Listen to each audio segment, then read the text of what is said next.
Assalamualaikum warahmatullahi taala wabarakatuh dan selamat sejahtera diucapkan kepada Madam Aziati. Saya Yazlin Humaira binti Azizan daripada kelas DPSU 4B. Saya dan juga rakan saya lagi 3 orang ahli kumpulan akan menceritakan sedikit sebanyak keistimewaan tentang sebuah negeri, iaitu negeri Pulau Pinang. Jadi kita orang akan menceritakanlah apa yang ada di Pulau Pinang tu. Apa yang kita akan ceritakan di dalam video ini adalah antaranya pengenalan Pulau Pinang, tempat-tempat yang menarik di Pulau Pinang. Okey, kita sebut Pening lah sebab Pulau Pinang tu macam panjang. Alam semula jadi di Pening, contohnya macam pantai lah. Sebab dengarnya dekat Pening ni memang banyak sangat pantai-pantai. So kita nak tahu pantai apa yang menarik kan, yang kita boleh pergi. Okey, tempat bersejarah dan banyak lagi lah. Kita akan teruskan dengan topik pengenalan Pulau Pinang. Okey, seperti yang kita tahu, negeri Pening ni, negeri Pulau Pinang ni, dia berada di dalam sebuah negara Malaysia. Okey, negeri Pening ni, negeri Pulau Pinang ni, dia sebahagian daripada negeri Kedah sebelum diambil oleh Syarikat Hindia Timur Inggeris. Okey, saya dah cerita sikit lah. Dulu masa saya pergi Pulau Pinang ni, saya agak pelik lah, tapi tak adalah pelik teruk sangat. Saya macam sedikit pelik kenapa logat dia lebih kurang sama Pening dengan Kedah. So bila saya, orang kata, belajar dengan lebih mendalam, tak dalam sangat pun, belajar dengan tu, kita tahulah dia sebenarnya sebahagian daripada negeri Kedah sebelum diambil oleh Syarikat Hindia Timur Inggeris. Dekat-dekat je Pening dengan dengan Kedah ni. Okay. Pulau Pinang ni juga dijadikan tanah jajahan mahkota Inggeris. Okay. Negeri ni diterbahagi kepada 2 bahagian oleh Selat Melaka, iaitu seberang perai dengan seberang pulau. Okay. Maafkan saya. Dengan adanya jambatan dan juga feri di Laut Perai. Negeri ini merupakan tempatan orang British yang pertama di Semenanjung Malaysia. Okay, Pulau Pinang ni satu-satunya negeri yang terpisah 2 bahagian. Sebab tu kata tadi, dia orang kata terbahagi kepada 2 bahagian. So dia terpisah 2 bahagian. Negeri ni je. Okay, negeri Pulau Pinang ni je negeri yang terpisah 2 belah dekat Malaysia. Okay, nama Pulau Pinang ni, sebelum diberi nama Pulau Pinang ni, dia dikenali dengan nama nama Tanjung Bidara. Tanjung Bidara. Okey, macam mana Pulau Pinang ni, orang kata, macam mana boleh jadinya nama Pulau Pinang kan? Sebab diambil daripada nama pokok pinang. Okey. Dekat Pening ni, dekat Pulau Pinang ni, banyak sangat pantai-pantai yang menarik. Okey, lagi satu, ibu negeri Pahang adalah Georgetown. Okey, kita akan teruskan di topik yang seterusnya. Okey, seterusnya kita akan teruskan dengan topik yang kedua mengenai tempat-tempat menarik di Pulau Pinang. Okey, saya memilih tempat yang menarik seperti Taman Agung. Okey, Taman Agung ni, dia bukanlah tempat perkampungan yang biasa tau. Okey, tapi dia dikenali sebagai ego theme park yang orang kata menawarkan konsep, orang kata yang menawarkan suasana yang ada sawah padi, ada pokok kelapa, ada kebun. Jadinya dia bukanlah tempat macam kampung yang biasa-biasa kan. Okey, Kampung Agung ni dia terletak dekat Penaga. Okay, lokasi ni dia berkonsepkan seni tradisional, memang sangat cantik lah. Okay, dia beroperasi setiap hari. So dia tak menjadi masalah tau. Kalau contoh biasa kita nak travel kan, kita nak bercuti, kita nak pergi tempat tu, memang kita nak pergi tempat, nak pergi Taman Agung ni kan. Tapi tiba-tiba bila dah sampai hari kejadian, tutup. So dia takkan jadi isu kat situ, dia takkan jadi masalah. Sebab dia memang open setiap hari, dia memang buka setiap hari. Okey, seawal jam 6 pagi sehingga 6 petang. Okey, Harga tiket dia pula dewasa sebanyak RM10 sahaja. Untuk kanak-kanak RM5 dan juga untuk bawah 3 tahun percuma. Okey, apa yang ada, orang kata apa yang kita boleh buat aktiviti yang menarik dekat situ kan?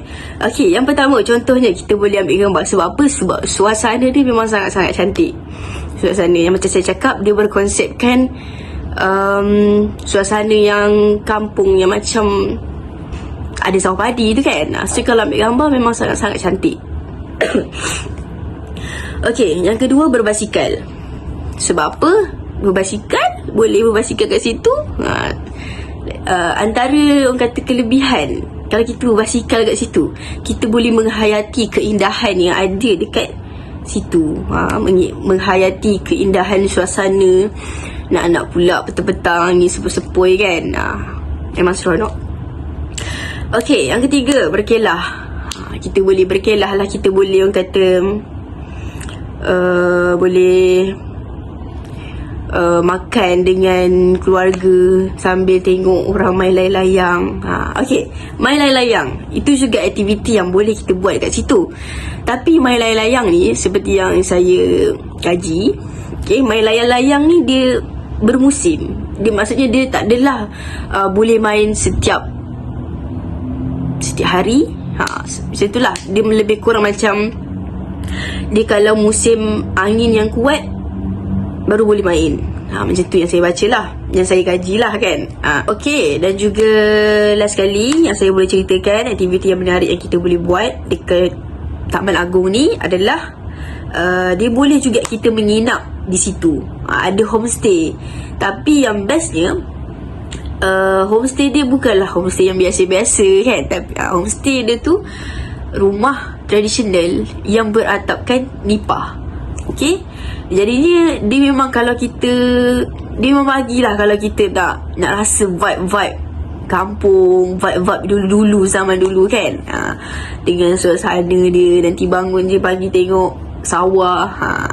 Jadinya kalau rasa nak menginap di Penang, boleh menginap kat situ. Okey. Okey, seterusnya kita akan teruskan tempat yang menarik. Seterusnya lah di Pulau Pinang adalah Bukit Bendera. Okey, kenapa saya memilih Bukit Bendera ni untuk saya ceritakan dengan lebih dalam? Kerana tempat ini viral di TikTok. Okey, dia macam kalau kita orang bercuti dekat Pulau Pinang ni, dia memang wajib lah pergi dekat Bukit Bendera ni. Dia macam Bukit Bendera ni salah satu tempat destinasi yang tak sah kalau orang tak pergi. Okey. Okey. Bukit Bendera ni dia merupakan resort bukit yang terdiri daripada beberapa puncak di Pulau Pinang. Ianya terletak di air hitam. Okey. Bukit Bendera ni dikenali daripada nama Melayu yang merujuk kepada bendera yang dipasang di bukit. Sebab tu namanya Bukit Bendera. Dan orang kata ianya menjadikan puncak yang paling maju lah. Okay. Okey, Bukit Bendera ni dulu dia dijadikan sebagai tempat percutian pada zaman penjajahan Inggeris dululah. Dan sekarang dia menjadi tempat destinasi pelancongan yang sangat popular dekat Penang. Okey, suhu di Bukit Bendera ni, suhu dia sejuk. Okey, suhu dia sejuk. Dingin lah sebab yalah puncak kan, bukit, mestilah sejuk. Okey, antara aktiviti yang kita boleh buat dekat Bukit Bendera tu adalah yang first kali naik kereta api. Sebab kita nak pergi ke Bukit Bendera tu memang kena, orang kata, dia sebenarnya ada beberapa alternatif lah. Tapi antaranya naik kereta api ni. Sebab apa? Sebab orang kata naik kereta api ni dia senang, pantas, orang kata tak penat, tahu-tahu sampai. Sebab saya ada tengok satu video ni dekat TikTok mengenai Bukit Bendera ni kan. Diorang selalu kata nak pergi Bukit Bendera ni memang awal-awal pagi dah beratur panjang untuk naik kereta api ni. So memang sentiasa full lah kereta api ni kan. Sebab tengok dia punya tempat pun memang sangat selesa lah, sangat selesa. Dia tak adalah pack sangat pun, ramai-ramai dia letak dekat dalam kereta api tu. Dia akan bagi, orang kata, bagi kita selesa lah kan. Okey, dalam tu pun ada aircon semua. Dia kalau nak sampai ke Bukit Bendera tu, dia makan masa dalam 7 ke 10 minit sahaja. Jadi kita merasalah.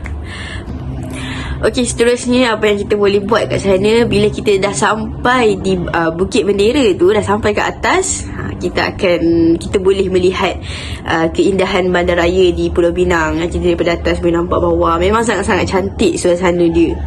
Okey, so kita kena manfaatkanlah pemberian Allah Subhanahu Wa Taala, keindahan yang dia bagi kat kita. Kita kena tangkaplah gambar banyak-banyak kan. Okey, seterusnya melihat matahari yang terbenam. Waktu-waktu macam ni, melihat, orang kata, waktu-waktu sunset, waktu-waktu matahari terbit, memang sangat-sangat penuh orang. Berkejar-kejar lah orang nak sampai ke waktu tu untuk tengok dan juga ambil gambar. So memang time tu memang sangat-sangat cantik lah. Okay. Okey, dan akhir sekali kita boleh menaiki bagi. So untuk yang bawa keluarga, sangat sesuai lah. Dia boleh bawa sejauh 2 km lah. Dan ianya berharga RM30 sahaja. Okey, itu sahaja, sekian daripada saya. Terima kasih. Assalamualaikum warahmatullahi wabarakatuh. Nama saya Nur Atika Nazira dari kelas di PSU 4B. Okey, saya nak cerita sedikit tentang pantai-pantai yang menarik yang berada di Pulau Pinang. Antara contoh pantai yang menarik yang berada di Pulau Pinang adalah seperti Pantai Teluk Duyung, Pantai Pulau Jereja, Pantai Tanjung Bunga dan macam-macam lagi. Ada banyak lagi pantai-pantai menarik yang berada di Pulau Pinang yang kita boleh cari. Okey. So, kalau dekat slide, saya ambil contoh tentang Pantai Batu Feringgi, yang mana pantai ini mempunyai tarikan tepi pantai yang sesuai untuk sekeluarga bersantai-santai atau melakukan aktiviti-aktiviti yang menarik seperti bermain jet ski, badana boat, parasailing ataupun nak mandi-mandi. Okey. Dekat Pantai Batu Feringgi ni juga ada kuda tau. So kalau para pengunjung, para pelancong yang nak menunggang kuda pun boleh, sangat sesuai dekat Pantai Batu Feringgi ni. Seterusnya, Pantai Batu Feringgi ini juga adalah salah satu lokasi percutian yang popular yang berada di Pulau Pinang, serta kawasan pantai yang cantik dan tersedia kemudahan penginapan hotel. Jadi senanglah untuk nak bawa keluarga bercuti di pantai ni, nak mencari penginapan-penginapan, memang mudahlah orang kata. Okey, seterusnya adalah Pantai Keracut, yang mana pantai ini terkenal dengan pantainya yang bersih dan orang kata sedikit terpencil. Okey, di pantai ini juga berpeluang untuk melihat proses penetasan penyu yang dikendalikan oleh Jabatan Perikanan Negeri. Okey. Selain itu, dapat menyaksikan keunikan tasik meromiti, yang mana maksudnya itu tasik yang mempunyai lapisan air yang tidak bercampur. Seterusnya, di Pantai Keracut ni juga ada hiking tau. Jadi kalau kita nak hiking pun boleh juga. Ada tempat-tempat hiking lah. Juga di pantai ini membuka peluang untuk para pengunjung melakukan aktiviti seperti memancing, berkhemah ataupun nak pengalaman hidup di kawasan hutan. Assalamualaikum warahmatullahi wabarakatuh. Nama saya Siti Nur Aisyah binti Muhammad daripada DPSU kelas 4B. Jadi hari ini saya akan menyambung pembentangan kawan saya sebentar tadi, iaitu saya akan menceritakan serba sedikit tentang makanan tradisional Pulau Pinang. Jadi hari ini saya akan memperkenalkan 5 makanan tradisional yang popular di Pulau Pinang. Seperti yang kita ketahui, setiap negeri di Malaysia mempunyai identiti tersendiri yang mewakili negeri masing-masing kan. Ini termasuklah dengan jenis makanan yang ada, lebih lagi masakan tradisional kan. Kali ini saya nak ajak kalian semua untuk kenal dengan masakan tradisional yang popular di Pulau Pinang. Pulau Pinang selain terkenal dengan sejarah dan pelbagai tempat menarik untuk dilawati, negeri yang dikenali dengan gelaran Mutiara Timur adalah syurga makanan untuk pencinta makanan di luar sana. Pulau Pinang ni bukan saja kaya dengan budaya, malah ramai yang datang ke Pulau Pinang semata-mata nak mencuba keunikan makanan di sana. Mestilah nak mencuba makanan yang melambangkan negeri Pulau Pinang kan. Jadi orang kata nak makan yang asli kenalah pergi ke sana, kena pergi negeri yang terletak di utara Malaysia ni.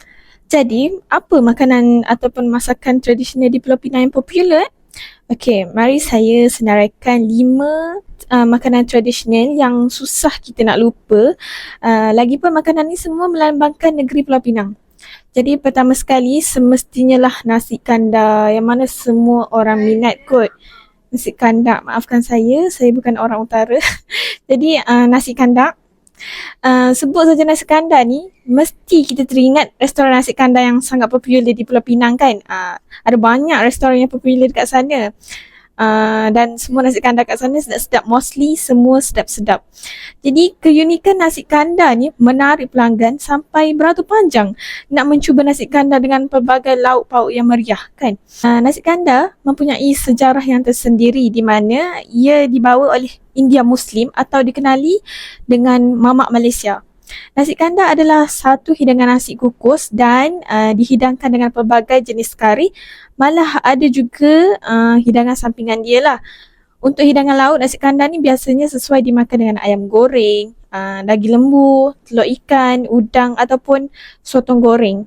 Untuk sayur pula ada campuran sayur seperti kacang bendi, terung dan juga peria lah.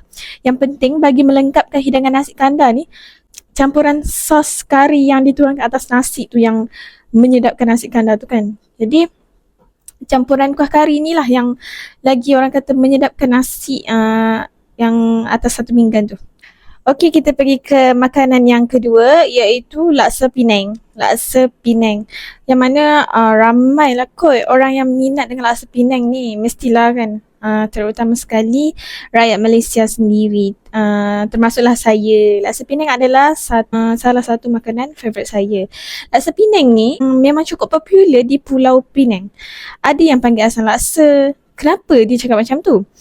Sebab kuah dia lebih cair dan rasa manis pedas dia tu. Keunikan laksa Penang sebenarnya adalah pada kuah dia lah kan, kuahnya.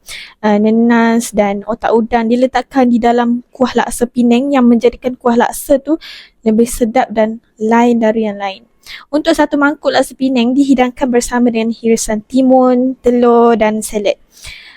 Kalau nak tahu, laksa Penang adalah di antara yang tersenarai dalam 50 makanan terbaik di dunia. Wow.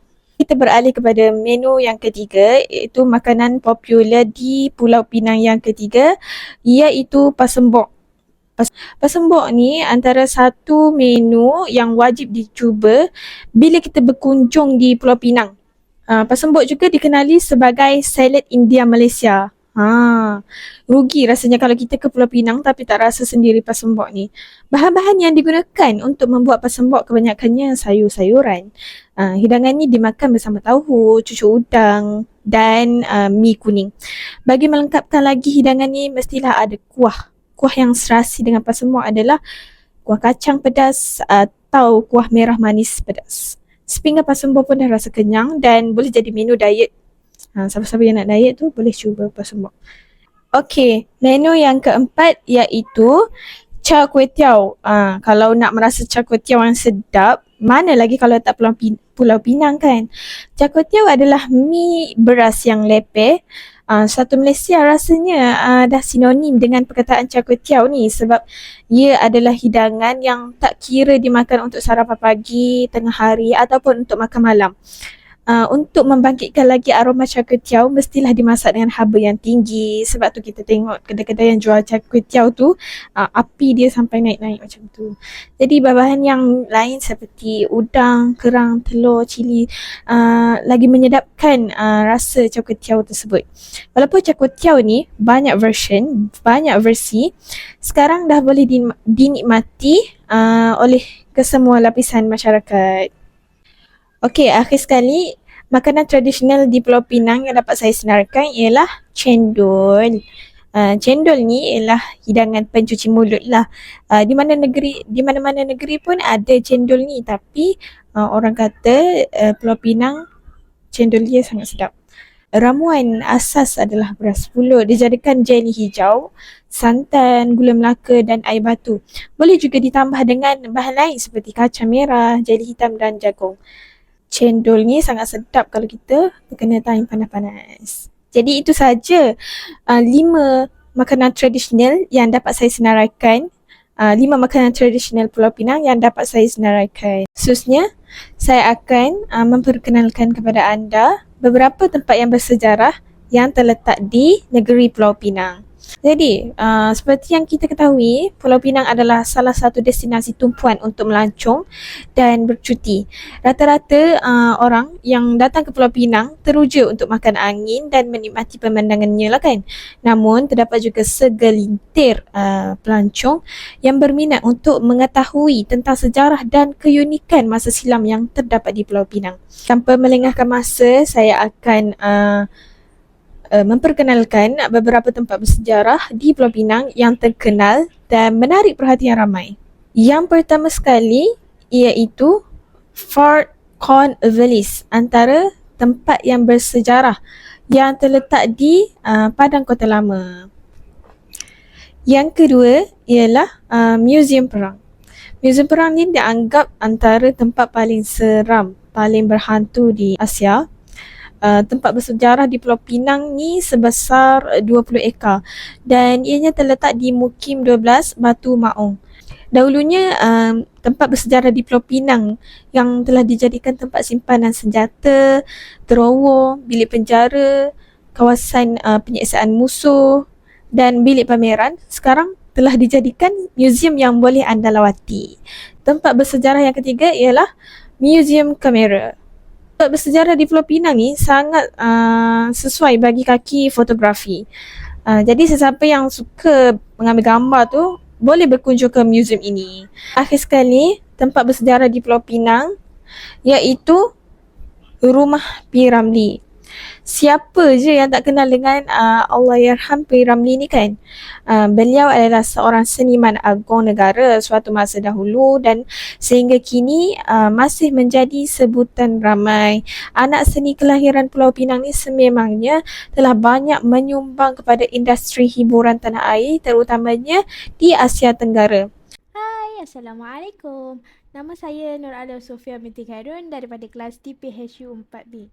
Okey, seterusnya saya akan menerangkan tentang permainan tradisional daripada negeri Pulau Pinang. Okey. Permainan tradisional adalah sebahagian daripada kehidupan yang dilalui oleh nenek moyang kita pada ketika dahulu. Permainan tradisional merupakan suatu hiburan. Yalah, sebab waktu dulu kan kita tak ada gadget, tak ada apa. So, aktiviti permainan adalah yang menghiburkan untuk mengisi masa lapang kita semua. Okay, permainan yang pertama adalah sepak bulu ayam. Okey, permainan sepak bulu ayam ni merupakan salah satu permainan tradisional masyarakat Pulau Pinang. Masyarakat Melayu di Pulau Pinang. Okey, permainan ni sangat digemari oleh kanak-kanak dan juga remaja maupun di kalangan orang dewasa. Kan? Permainan ni biasanya dimainkan pada waktu petang ataupun waktu riadah semasa mengisi masa lapang. Okey, permainan ni bukan sahaja untuk mengisi masa lapang, tapi dapat menjaga kesihatan badan kita. Okey, permainan ni diperbuat daripada 4 helai bulu ayam dan rangkaian bulu ayam tu dicarik serta diikat dengan sekeping kertas atau di atas keping getah yang berukuran 2 inci garis pusat. Lepas tu dia lekat, tahu, macam tu. Jadi nak tahu siapa yang menang, siapa yang sepak ke atas yang paling lama, dan siapa yang jatuh dikira kalah lah. Permainan sepak bulu ayam ni juga dikenali sebagai tating lawi. Permainan yang kedua adalah jala itik. Mesti korang pernah main waktu darjah atau waktu sekolah rendah. Permainan ni biasanya dimainkan di kalangan kanak-kanak. Sebab apa? Tujuannya untuk mencari bilangan ahli paling ramai. Kita kena kumpul ramai-ramai dalam 6 orang ke untuk main permainan jala itik ni. Lepas tu ada satu lagu untuk nyanyi lagu jala ni. Jadi kan dekat permainan jala itik ni yang bestnya dia ada lagu tau. So kalau tak lagu ni memang tak boleh lah nak main. Cara nak main dia lagu dia macam ni. Janjan jala itik jala ayam, berapa lubang kancil? 150. Singgah cik dayang singgah, makan sirih mulut merah. Tahu? Jadi dekat permainan jala itik ni dia kena pilih 2 orang jadi ketua. Lepas tu yang ketua ni diorang akan bincang lah nak perangkap siapa. So yang part jala mulut merah tu kan, so dekat situ dia akan pilih lah nak perangkap siapa.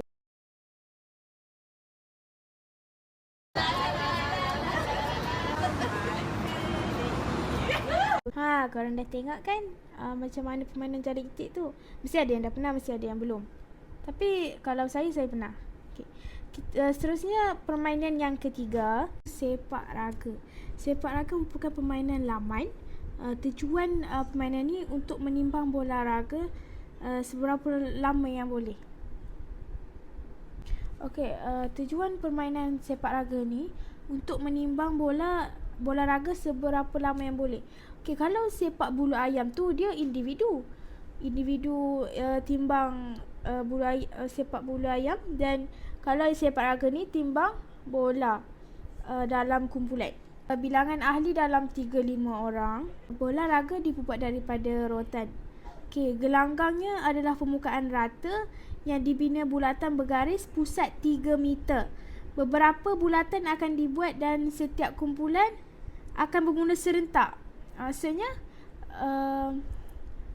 start je game tu, semua kumpulan akan mula dengan serentak untuk menimbang bola. Jadi kumpulan mana yang jatuh ke tanah dulu dikira kalah. Pada kali ini saya akan menerangkan tentang busana tradisional daripada negeri Pulau Pinang. Apa busana tradisional tu kan? Busana tradisional adalah satu cara dan etika berpakaian oleh sesebuah komuniti masyarakat dan etnik pelbagai kaum.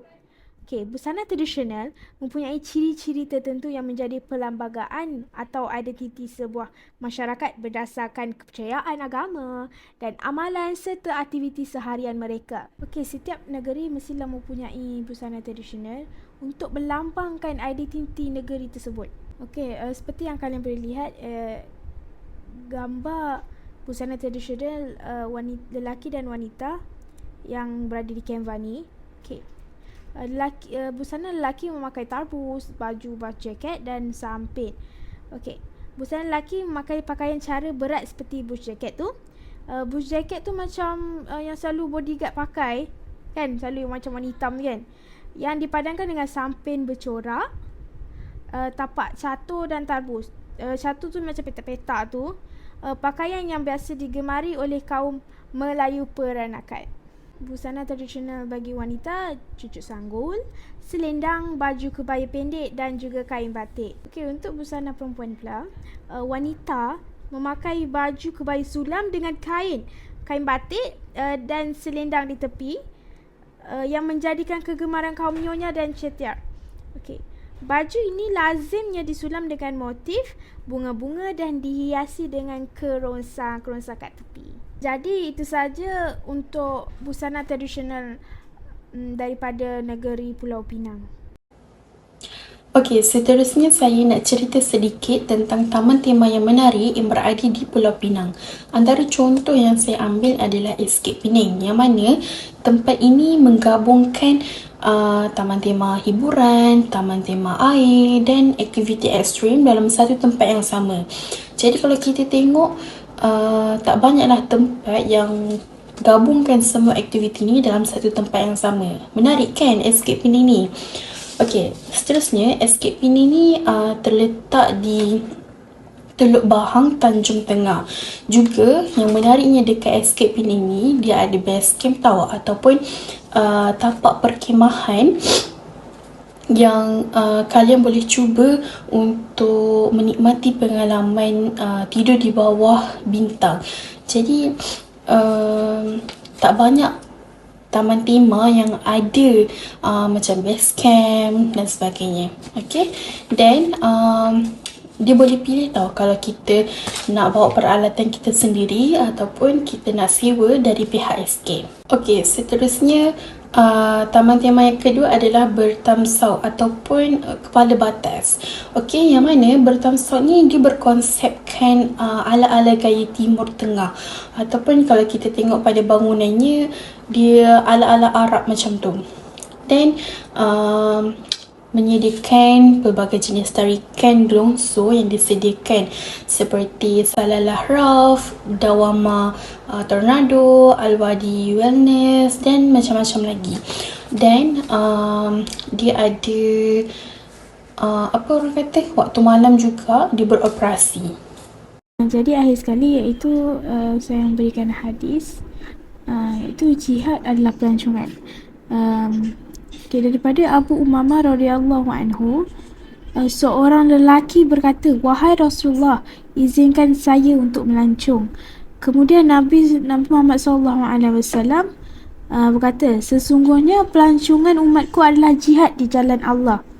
Riwayat Abu Daud, beliau berkata, sanadnya sahih dan dipersetujui oleh Al-Zahabi, Al-Bahaiki dalam Al-Sunnah Al-Kubra. Pengajaran daripada hadis ni, sebaik-baik perjalanan yang dilakukan adalah perjalanan melakukan jihad di jalan Allah. Jadi korang dah tahu kan sedikit sebanyak tentang Pulau Pinang. Jadi apa tunggu lagi? Mailah ke Pulau Pinang. Bye. Assalamualaikum.